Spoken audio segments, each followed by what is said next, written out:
Welcome everybody to Bendigo. I know you've been here for a while now, but it's lovely to have you in our beautiful city. I think Karen's sort of set the scene. I'm going to come with probably a much more dry presentation, and I too am going to talk to my slides. In 2012, Bendigo was deemed the coolest town in Victoria. It was in the Age newspaper, and it was on every newsstand and billboard across Victoria. And we'd become a town with a vibe, a cool town, a place to be. Arts, culture, food and wine, all set in this heritage city, 2 hours from Melbourne. And it was amazing for a city like us to end up on a billboard, because I think Karen and I remember 20 years ago, we go back that far, that Bendigo wasn't seen as that. It was a bit of a backwater. It was a slow-moving country town. I can remember I couldn't even get a decent cup of coffee when I came from Canberra to here. It had no real identity, no brand and little pride. And the comment that most people said to me as I arrived to take up my tourism role was, oh, let's just get a Sovereign Hill, let's be a Ballarat. But we didn't go down that path, and I think Karen certainly has painted the picture of the gallery being the catalyst for change. It was a gallery program, an exhibition program, and not only the programs, but as Karen's saying, the extension of the galleries, the forethought there, and really the passion for the arts. I just want to talk a little bit about the story of tourism and where we actually fit into the scene. We actually sit in City Futures, and I've got my colleague here, Brian Gould from Economic Development, and Karen from the Bendigo Art Gallery, major events, Capitol Theatre, and later major projects came into this unit. But in 2006, we actually had this unit form, and we were really looking at the city future. And I think we were really challenged with being able to dream a little bit about where this city was going to be and what the future was. And I think that's given us a great opportunity to do something a little bit different. So where does tourism actually play in all of this? As Leah said, there's 3 areas that I work across in my team: marketing, visitor servicing and industry development. And this is all about really building capacity and leveraging. And as you can see from Karen's presentation, we've actually gone down a path very similar to Melbourne, which was events driven. Bendigo back in 2006 was a terrific city. It was starting to develop, as Karen says. There'd been an extension at the gallery. But we knew just having a lovely city that was developing was not enough. And so in 2006, Karen held the world's most photographed exhibition, and we decided, seeing we're all in the one team, that my team, would carry out the marketing. It enabled Karen to do what she's so good at with her fantastic curatorial staff, was to curate an exhibition, to bring it in, to curate it, and for us to work seamlessly with her team to actually look at the market segments. And what we were passionate about in terms of market segments was actually looking at more than just bringing in an arts audience. We started to look more broadly at a tourism audience and started to break down those segments and look at how we might penetrate those segments. And once again, as I said, it was all about really trying to drive, and in that you can see we've got different price points. It was the first time we'd ever packaged and looked at how we get people to stop overnight, let alone come to Bendigo but stop overnight. I was lucky enough to be in London when this exhibition was on, and it was exactly at the same time that Kathryn was in dialogue with the V&A. And as I went through that exhibition in London, I had an interesting experience, because I just thought you went to a gallery and actually purchased a ticket. And so when I went to do that in London, they said to me, when do you want to come? And I went, now. And they said, no, you've got to wait 2 days. So I learned very quickly that ticketing was the way to go, and that with a very popular exhibition, you just didn't rock up and enter, as we did our art galleries at that stage. So Kathryn was brave enough to, and successful enough to, bring this Dior exhibition, and it was the most gorgeous exhibition. And I think Kathryn and I were very nervous.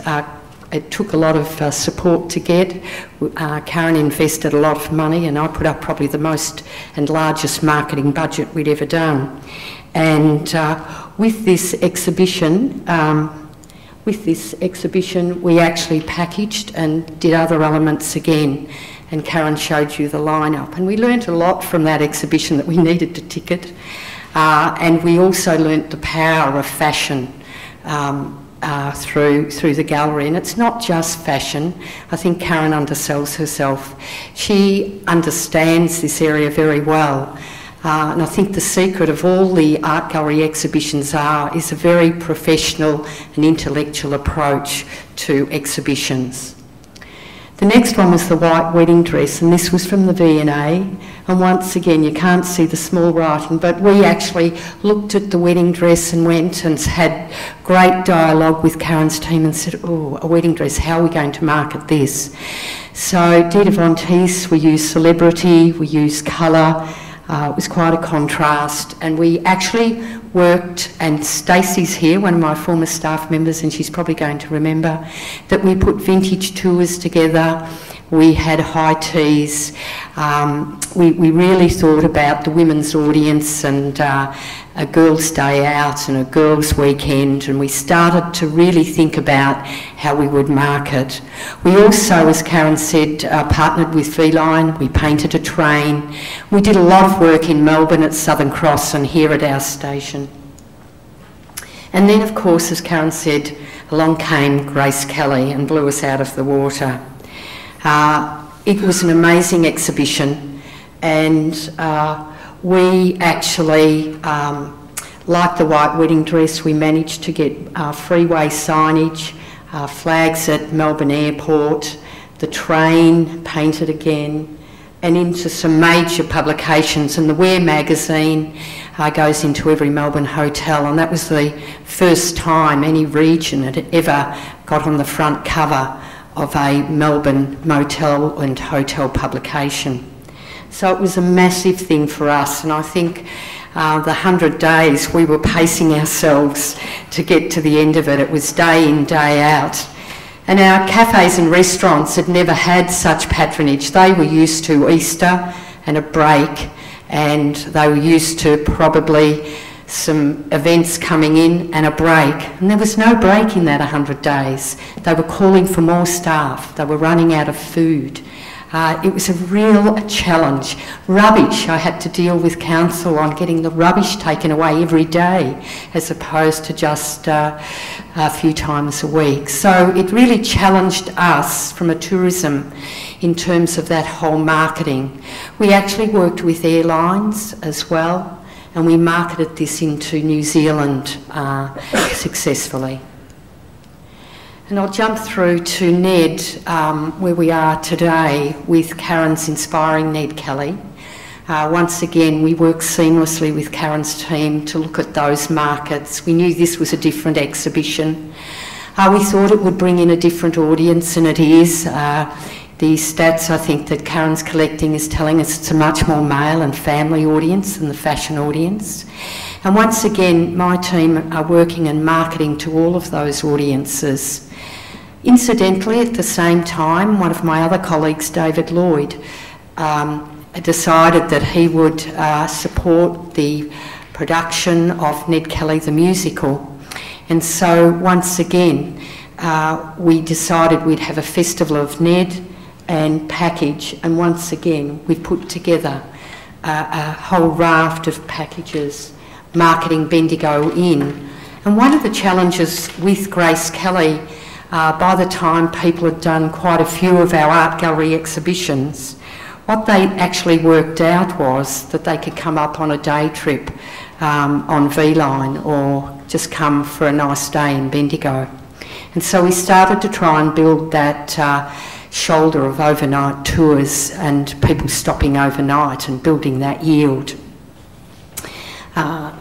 So once again, Ned's put on an extra show tomorrow. I think Karen's really happy with the numbers coming in for Ned Kelly at the moment. It's, I think, meeting where we thought it would go, and it's surpassing that at the moment. So we're really happy.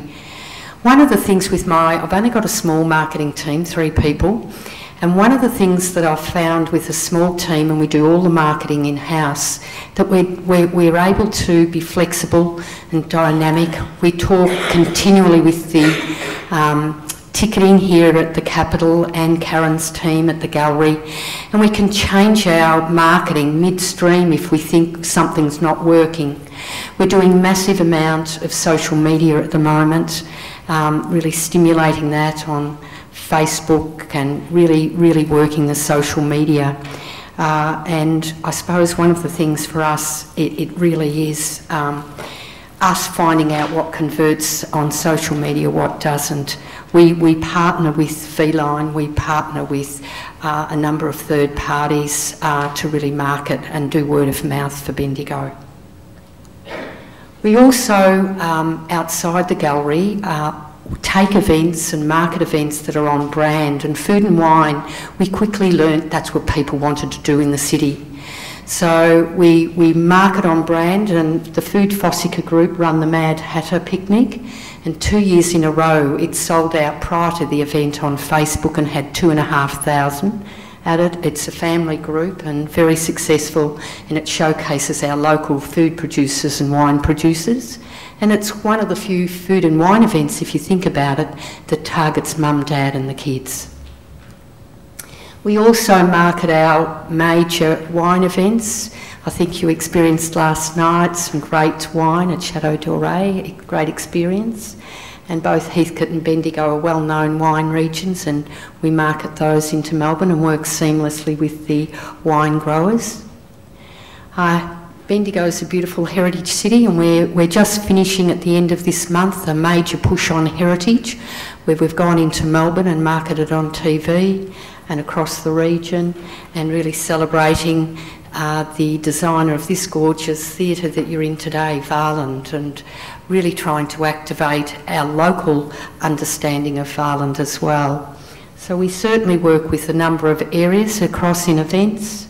The World Snooker, we work with another of my colleagues, Terry Karamaloutis, for the World Snooker Championships, and of course the Bendigo Easter Festival. And the slide I didn't put in, and I should have, was the Roots and Blues and Roots Festival. And I know you had Colin Thompson last night, and that's a great emerging event, and you must come back in November to experience that. I want to talk about the second area, and Lara actually mentioned our visitor servicing, but our visitor centre is quite different from many visitor centres across the state. It sits with local government, but it's part of the window on our world of marketing. Our visitor centre is really there to convert the marketing. It turns over between 1.8 million and 2.3 million a year, depending on the exhibitions, and it plays a number of roles. It has an accommodation booking service that is either online, in person or on the phone, and we really make the sales for all our packages and people wanting to come to Bendigo. We also have a tour and ticketing service, and we ticket in association with a lot of the key events. I think for Grace Kelly we sold over 1,000 high teas at the Shamrock Hotel. So we certainly do a lot of that work. Stacey probably remembers some of those times. And we also ticket for community events. We've also got merchandise, and I think you can see our uniquely Bendigo brand down here. We try and support our artists and our local wineries and local craft beer producers, and we really market a range of those. So we do have a commercial focus. We are about the yield and putting the dollars back in the community. And what we do know, if anybody comes into the visitor centre, they're more likely to go to 2 or 3 extra things. We're very much proactive in marketing the visitor centre. And as Lara was saying, we've got over 100 volunteers. We have special event ambassadors, so when we have special events in the city, like Grace Kelly or White Wedding Dress or Ned Kelly, we've got volunteers that ride the trains, are at the station, are in the streets, or are at the art gallery. And we really look to have a welcoming city, that seamless visitability that Lara talked about, and making sure that Bendigo is really, really friendly. We have a number of satellite hubs, and we did that one for Grace Kelly just because we anticipated the numbers would be so huge. And the role of these event ambassadors, they're in a different uniform, they're sashed, and they're well trained in saying to people where they can eat, what cafes and restaurants have got capacity, where else people might go in the city, what else people might do across the region. So they're crucial to that economic yield and crucial to a really good visitor experience in our city. And the third area that I really want to talk about is industry development. That is the third area in my team. And you've got to look at the supply side, building the capacity of small businesses to deliver. Bendigo is pretty well small business. I think Brian keeps quoting that, is it 80%, Brian, or whatever, a small business. And these are tiny businesses. And we actually work so hard in conjunction with economic development to make sure that our tourism businesses are thriving, because a thriving economic business community delivers a quality visitor service and a quality experience in the city. They're more likely to open longer, they're more likely to have the correct staff, and they're more likely to really project manage the big events. So we've run a number of programs, but one of the most successful has been the Grow Your Business program. We've put over 60 businesses. It's a 10-week training and mentoring program.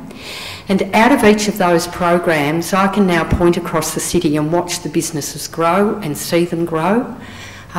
We know we keep that group together, we mentor that group as an ongoing. They've formed partnerships themselves and support one another. And that has been, there's jobs growth out of that, out of each of those programs, providing each of the businesses implement their program. There's between 10 and 18 jobs out of those 10 businesses created. And there's an economic kickback of 300,000 to 400,000 out of each of those, just one program. We do the other things. We've just done a retail training program, an 8-week mentoring program with some of our leaders in the retail sector, making sure that when Karen does bring in her big exhibitions or the major events team or the capital, we've got businesses that can really deliver, keep open, understand, and we brief the business community seamlessly before all of these big events. We're currently in the middle of an e-marketing program, and once again there's mentoring in that and classes, and we've got over 115 in that current program. We work with the food industry with the Gold Plate Awards, nurturing the back end and making sure that we're really looking after the staff, the hospitality staff and the chefs in the kitchen through that program. We've pulled together under a Food Fossica brand over 100 food producers, trying to get local produce, local beer and local wine on our restaurant tables, because that's where we understood that the majority of experiences would be in this big city, not at Salador. Your first taste would be on a cafe or restaurant table. and hopefully you've had some time to savour that while you've been here, and you can give me the verdict after, but we're very proud of what we've been doing. The visitor centre's also developed product gaps, so the foodie tours, nobody was doing them. We now every Saturday and during the week by appointment have a foodie tour that goes through and meets our food producers, experiences, tastes, and ends up having a meal at Mason's, one of our wonderful restaurants. We work in cycling, and we've got about 8 to 10 cycling groups, and we've brought them all together. We look at the back end as well as the marketing, and we're marketing those under the umbrella of Ride Goldfields. And we actually work with our total industry, staff, industry and volunteers to do experience for meals across our city. So what has all that meant for tourism over this 20-year period that Karen, Brian and my other colleagues have been working on? I just sort of thought the last slide I would put up was the tourism expenditure for the Bendigo-Loddon region, which takes in Mount Alexander, Central Goldfields and Loddon Shires and Greater Bendigo. And you can see 2009-10, you can see the Golden Age of Couture sitting in there, 416 million. You can see us drop down a little bit after that. It was a high point, and we were gathering our breath and saying, what's next, Karen? You can then see 2011-12, white wedding dress. I think white wedding dress, we had 75,000, Karen, which was way beyond our expectation. We just did never imagine for white wedding dress we would get 75,000, and we did. And then Grace Kelly, of course, you can see it coming in the 2012-13, 209 million. And it's interesting, the last stat, we haven't had huge Grace Kellys or white wedding dresses or Dior's, but look at that figure, it's gone up to 530 million without that. And I think, I don't know whether you feel the vibe in this city, but out of all the work that City Futures has done in this city, and it's all of us, it's economic development, gallery, capital, theatre, major events and major projects who delivered Alhambra and a number of other projects. There's a real positive climate for investment, the pride, and what we're seeing is a lot of young people coming back into this city and actually setting up their own businesses. I think we've had 50 cafes, one of our council staff, and open in the last 12 months on top of a huge growth. So it's over $1 million a day in this city, and you can feel it.